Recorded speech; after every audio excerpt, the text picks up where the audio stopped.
back at it once again. So yeah, I think a lot of people gonna be able to relate to this because people break up and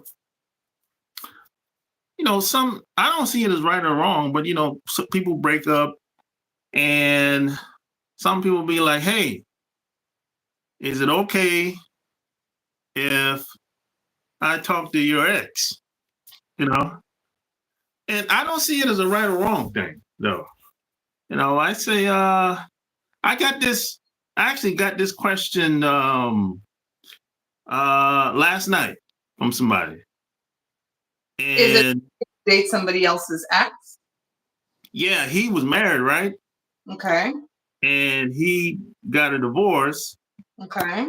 And I think his cousin, I think they all knew each other, right? They hang out each other. They got to know each other over the years.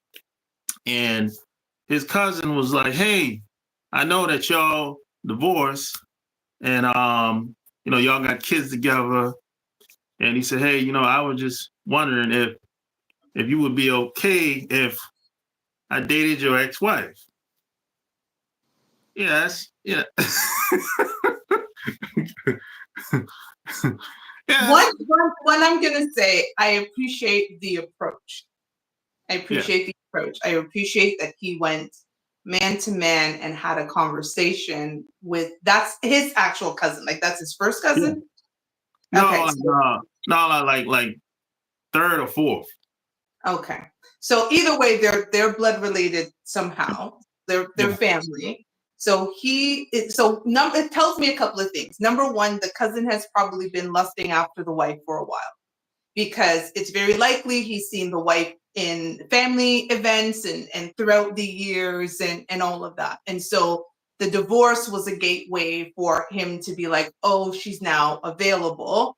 He probably gave her time to heal from the divorce. And he probably, the thing about it is, I think what happened, he probably approached the ex-wife before he approached the cousin, right? Because he has to gauge interest. Like, he's not going to come to the cousin if the ex-wife hadn't shown some level of interest. And she may have said, if your cousin's cool with it, then we can maybe do something. And so he's taking the opportunity to go to his cousin and ask this question. Here's the thing. I don't know what answer he expects from his cousin, because this is also the woman that they have children. And honestly, when you have children, it's a game changer. If they were married without children and so no real connection to each other, but now he went from uncle, cousin Rob to potentially stepdaddy Rob. Is this what we're going to do? Yeah.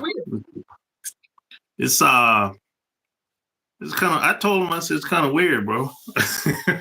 For me, and listen, I'm all about love. I love love. I love the concept of love. I cannot wait to get into another relationship. However, I'm not sure how comfortable I would be if one of Rob's friends and or family members came to me after our breakup and said, now that you've had time to heal, I've been watching you and Rob effed up, so I'm trying to slide in. Like, I what? Like, to me, it's just, no. And then secondly, if I'm honest, I don't want any connections with my ex anymore. And dating his family member and or close friend is connection. Are you going to cut off your friend or family member to me? Because I love my ex. I, again, wish him happiness and prosperity, but I don't want to be at family events with him. Yeah. Why would I want to do that?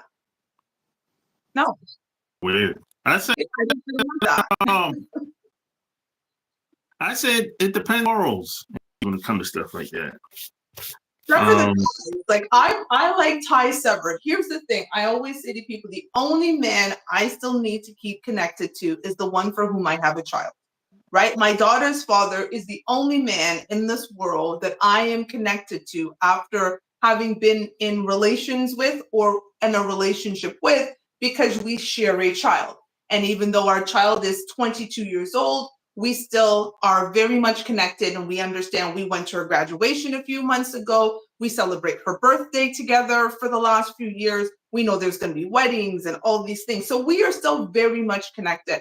Every other man, I don't need to be connected to. We have no connection. So the last thing I'm going to do is then turn around and date a family member or friend of yours, because now I'm reconnecting myself to you. I'm not doing that. No, thank you. Yeah, that's weird, man. Hey, smash the like button and share the video. I had a ex-girlfriend did something that was kind of weird to me. This is like in the I was still in the 30s at the time. And she this is when I first moved to North Carolina.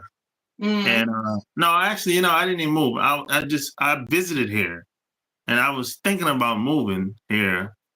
And I'd known her pretty well. At least that's what I thought at the time. and and what happened is she had this neighbor, and this girl, she was from New York at the time. And she was cool. I mean, I when I see her, hey, how you doing? I'm cordial, I don't, nothing. But they know each other, right? She's the neighbor. They know each other. They've been knowing each other way before me. Mm. And one day, I was completely caught off guard. I think I came back home.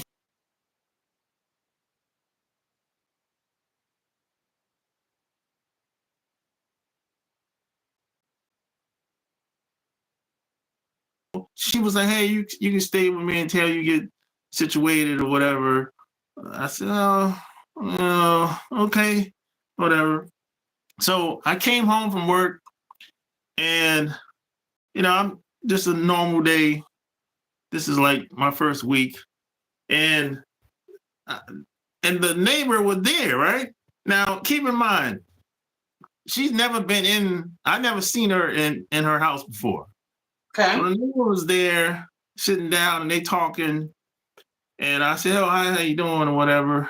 So I took my shoes off, sit down, and she started talking like she wanted us to hook up, me and the neighbor to hook up.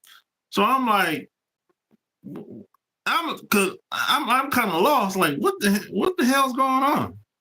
So she's like, oh, I know you like her or whatever. So the neighbor was like, she was eating it up, like, like she's cool with this. Like, so I'm looking like, yo, where is this even coming from? I don't know what to say. I don't know whether I should leave or stay. Here's my thing. Why would she think that if you were interested in the neighbor, you wouldn't have taken it upon yourself to approach the neighbor? Why did she feel she needed to make this love connection? I think she said, now I asked her that. Afterwards, she said she thought she saw me flirt with her. I'm like, no, I'm just being cordial. I just say, hi, how you doing, whatever, that's flirting. She was like, yeah, that's flirting to me. I was, okay, I don't even know that girl, and that was weird. That was a weird situation. To me, that sounds like it's coming from a place of insecurity, right? Like there's no way. I don't know any man in my life that I would need to set up with another woman. If he wants that woman, he will go and get her himself. I don't need to make a connection. I think she wanted to see what you were going to do and then use that ammunition against you to then curse you out and call you out your name. Personally, that's my opinion. There are women who will probably disagree with me, but I'm going to guess that because again, you're a grown man. Like, I don't know any grown, secure man who doesn't go after a woman they want. And again, I think people have lost this idea that you can be cordial and nice. I come from a country where you say good night, good morning, good afternoon when you see people on the street, right? It's just what you do. It's called being a human, right? Like when you see someone. So me saying hello, hi, showing interest is not me flirting. It's me being a polite human being that I was raised to be. Yeah, I think 4 days later, I got out of there. I got completely turned off. I think, and I think there's ways that women try to test a man's loyalty. But a lot of it is just, it's misguided.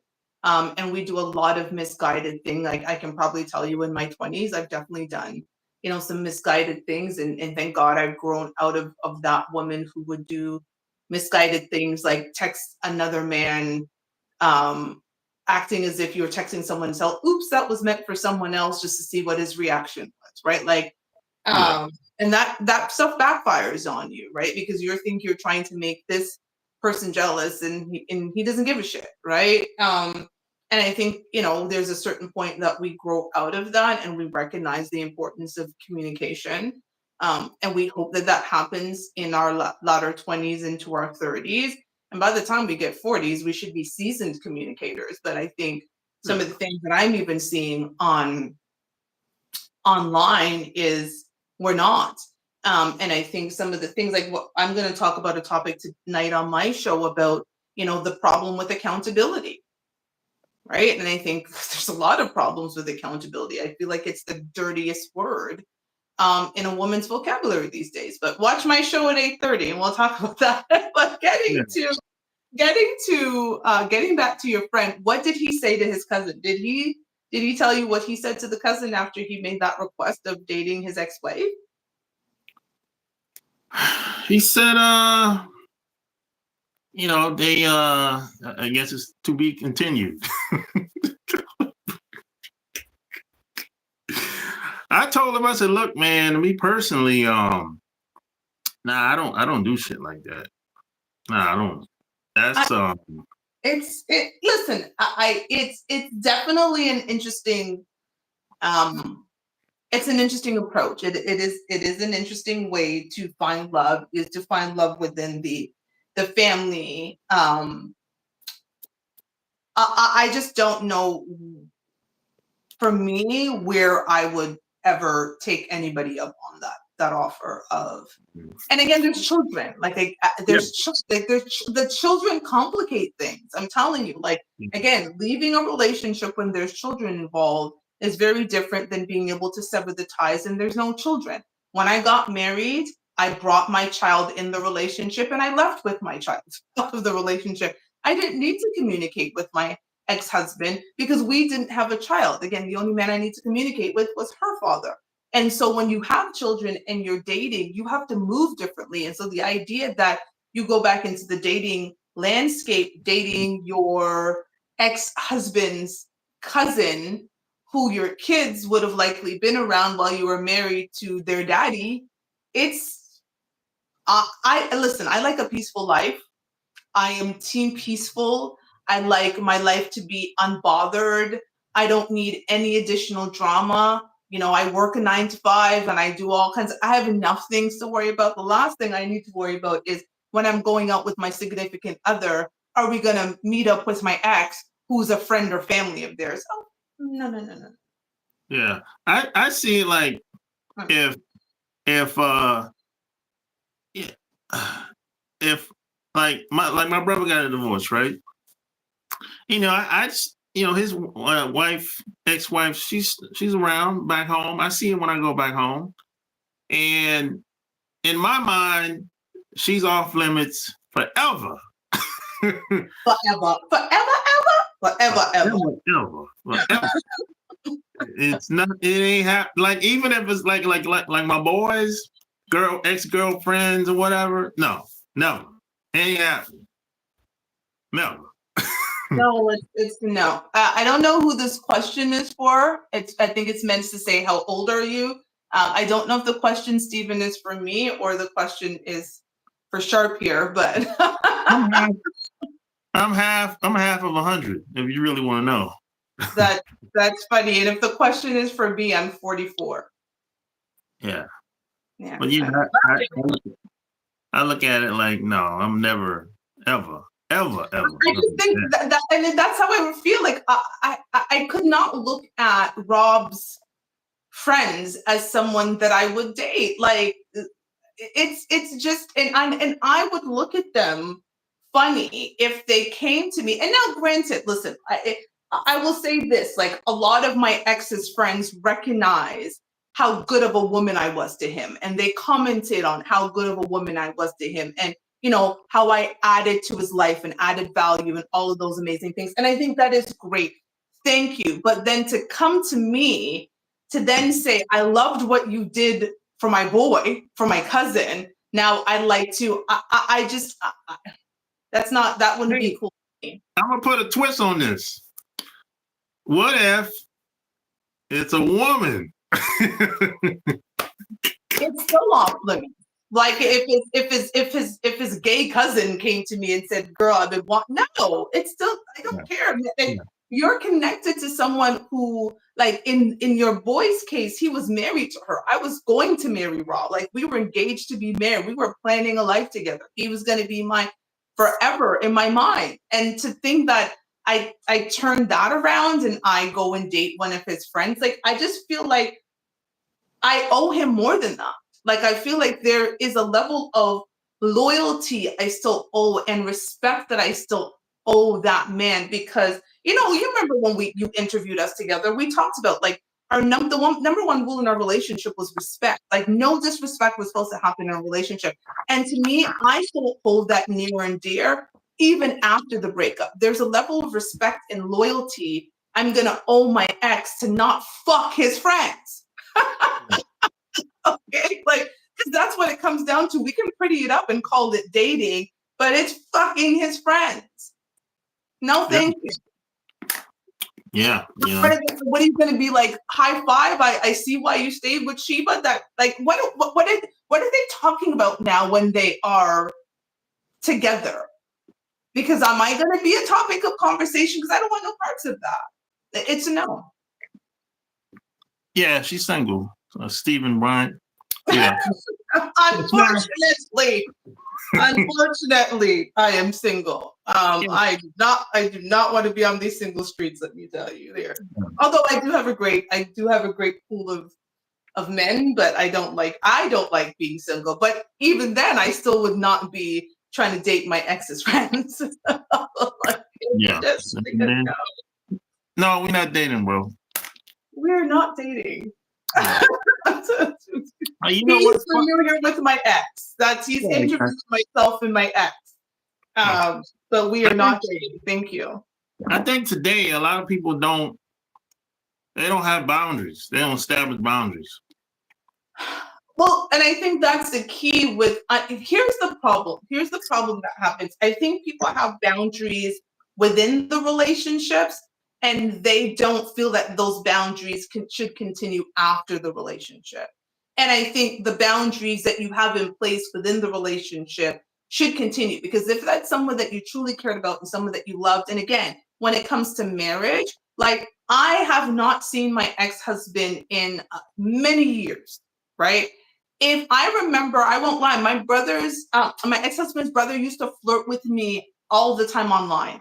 When we separated, that man used to like slide into my DMs and he'd be like, yeah, my brother doesn't know what he's missing. I see, blah, blah, blah. And I was like, you do realize I'm your sister-in-law for life, right? Like even after the divorce, I am still the woman and the only woman your brother married. And so therefore, no, thank you, sir. Like, what do you want me to send this to your brother? Because I just feel it's disrespectful. Yeah, I've had a similar experience with a woman like that, and while we were together, and when we never said anything to her about it, because a lot of times, I found a lot of women don't believe it, or they'll be like, "Oh no, you took it the wrong way. She didn't mean it like that." So I just handled it on my own. I never said anything to her about it. So your woman's people were sliding into your DMs? Mm-hmm. Interesting. What were they saying? Do tell. And hey, we can be friends, you know, we can, you know, it don't gotta be don't be a stranger, that type of talk. I don't understand how you could take it any other way but flirtatious. Why would she need to circumvent her friend to reach out to you to say don't be like what like listen, I have my best friend's husband's phone number. Okay, they have been married for 10 years this year. They've been together for a total of 13.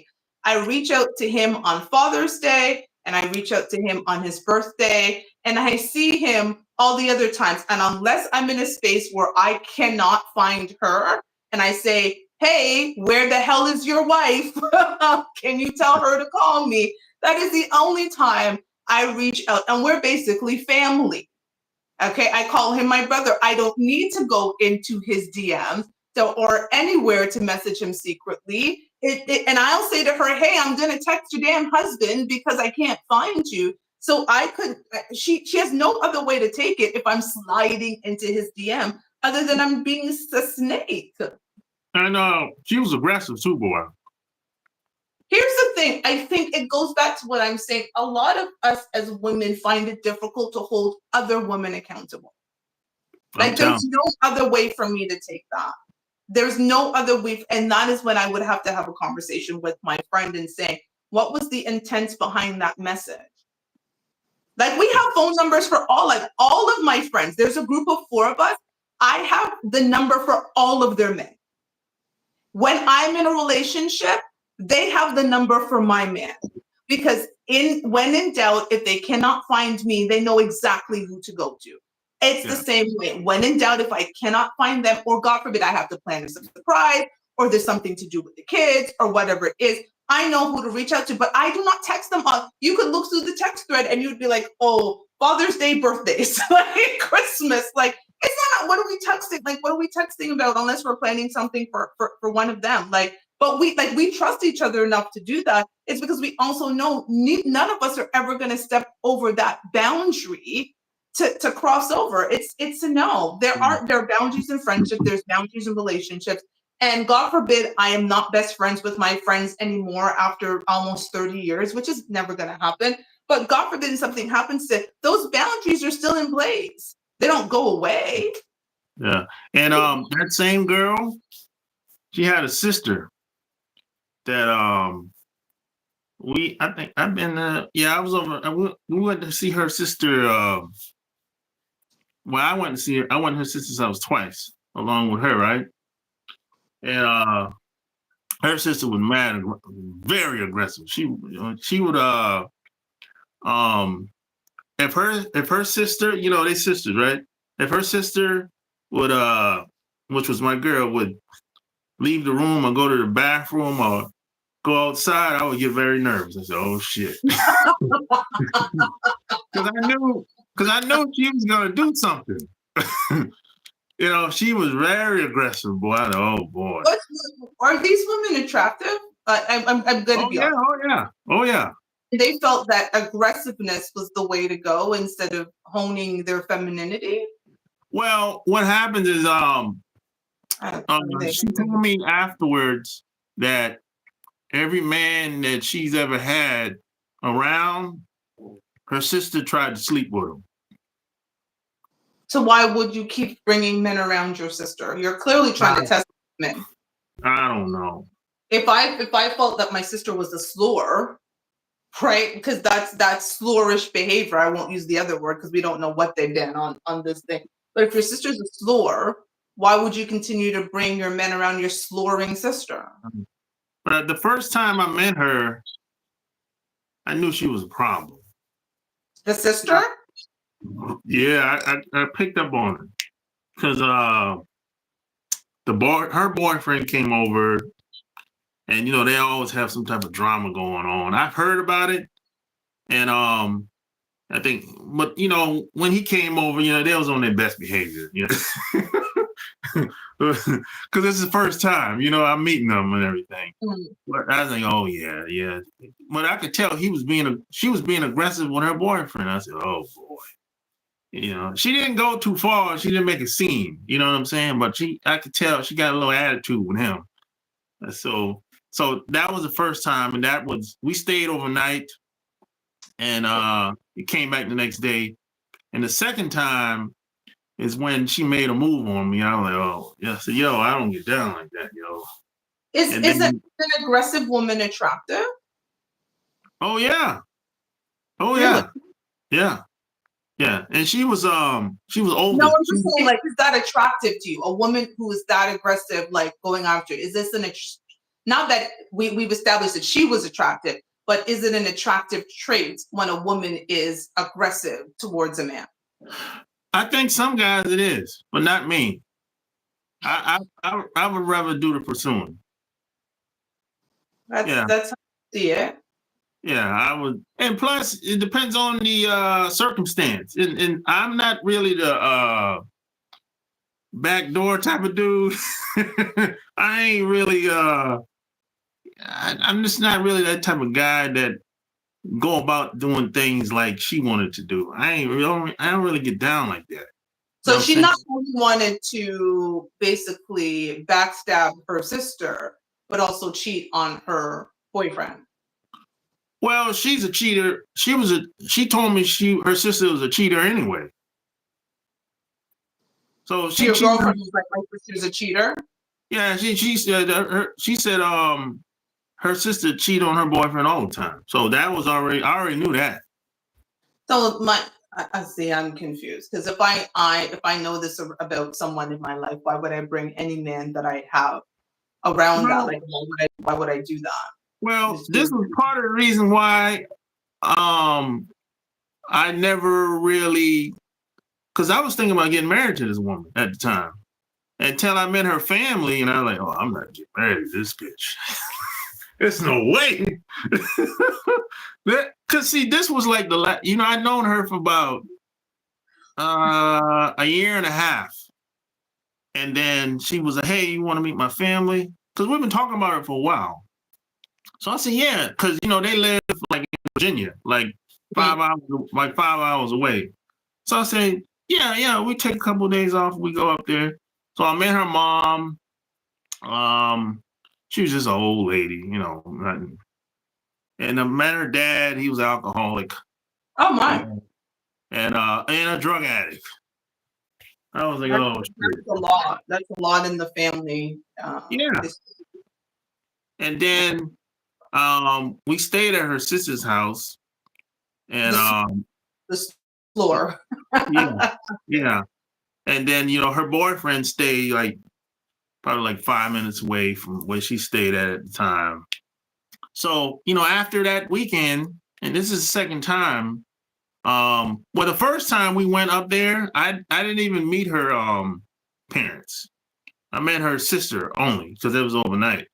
So after the second time of me meeting her mom and dad and spending more time around her sister, and I met her cousins down the street, and I'm listening to them. I'm taking all this in and all this drama going on. I said, man.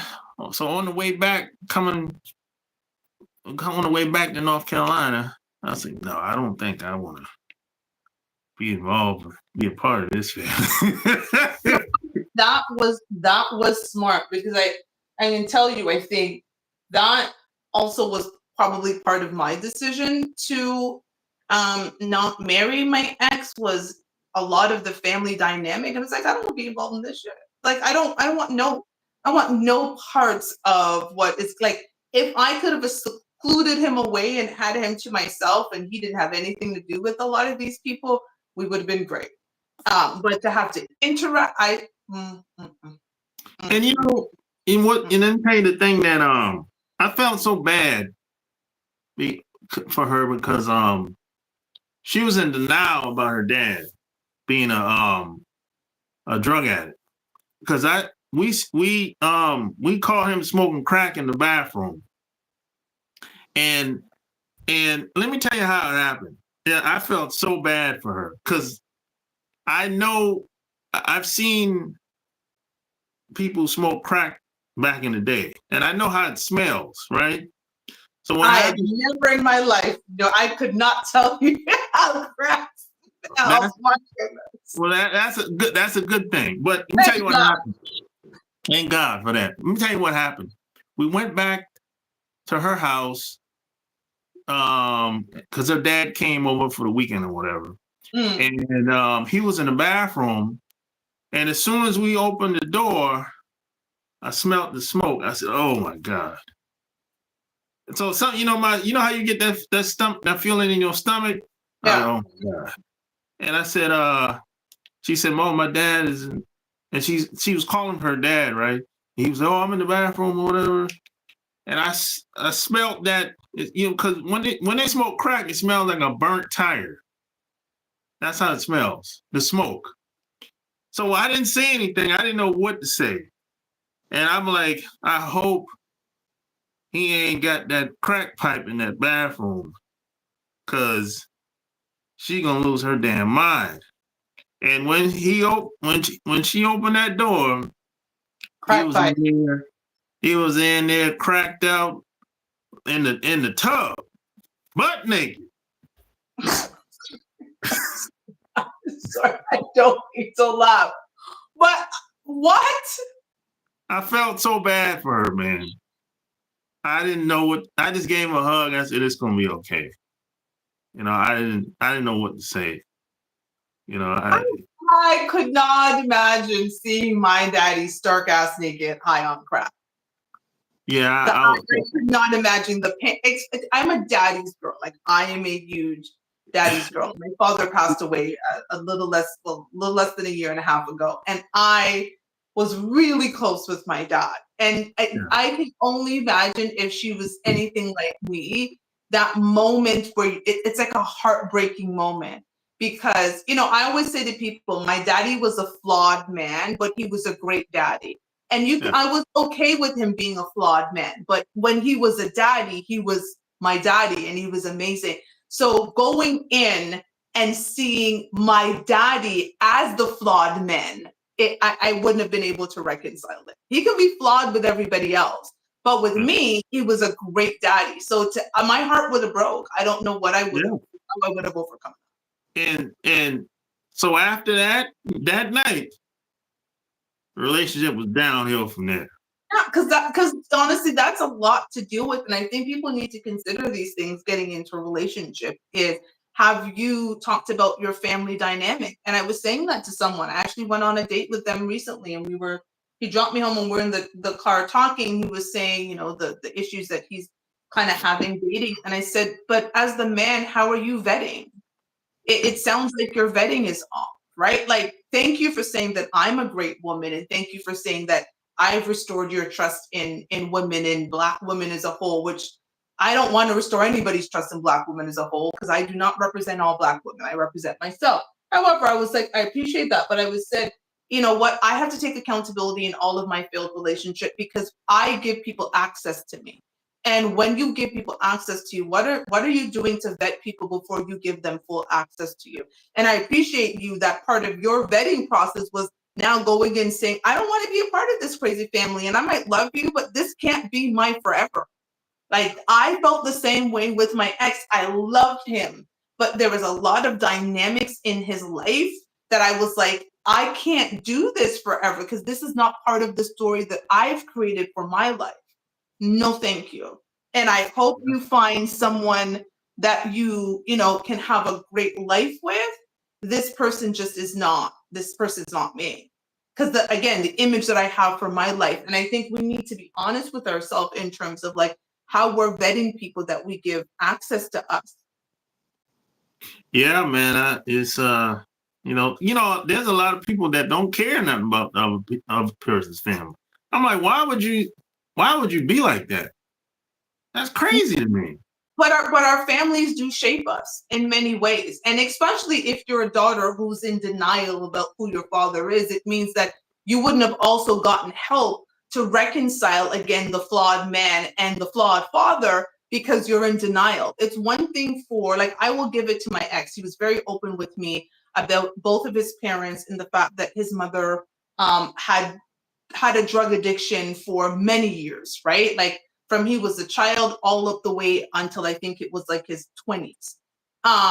And now she had taken to alcohol, and so alcohol was her thing. And I got some tongue lashing from her when she was drunk, and it wasn't pleasant. But he was open and honest, and he did everything to protect me from and said, you can't get access to her anymore because you get access to her and then you try to verbally abuse her. Like, we're not doing that. But him understanding who she was and owning who she was, he was able to get help and understand that. But when we deny the fact that our parents have a role in who we become, it becomes an issue, right? And I did a show. I've done it twice, but I did it with my ex about a year and a half ago, and we wrote a letter to love, right? And the show was called Dear Love. And we didn't write a letter to each other. We wrote a letter to the concept of love and what our relationship with love was. And I think we need to untangle our relationship with love, because that relationship is bred out of what we saw in growing up in our family. How did you see love? How did you view love? How did your parents show you love? Were you in need of love? Because understanding that, it will actually show you how you're loving and how you want to be loved. And I think, so when people are saying that they're having problems dating, I'm like, okay, or you keep getting, again, the definition of insanity is doing the same thing over and over again and getting a different result. Well, that's not the other person, that's you, because you're not reconciling that something in you is attracting certain people to you, or you're gravitating towards certain people. Why is that? It cannot be the people, it's got to be you, because it's your behavior. So like, kudos on you to understand, and me myself, that despite love, I also know the life I want for myself. And you can love somebody dearly, but if their life just doesn't reconcile with yours or coincide with what you see for yourself, you got to go cut it. Yeah, boy.